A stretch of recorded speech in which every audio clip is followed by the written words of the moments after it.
pare-pares naman ata tayo na hindi pinili yung isa't isa, pero pinili nila tayong alagaan at mahalin.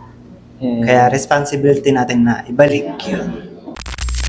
Responsibilidad ba ng anak na suportahan ang kanyang magulang? Yes, responsibility din. Yes. Kasi Bakit? unang-una, pare-pares naman ata tayo na hindi pinili yung isa't isa, pero pinili natin sila alagaan kahit di pa natin sila kilala. Gaya nung magulang natin, nung bata pa lang tayo, pares naman hindi magkakilala pero pinili nila tayong alagaan at mahalin. Kaya responsibility natin na ibalik yun. Yan. Sa kanila?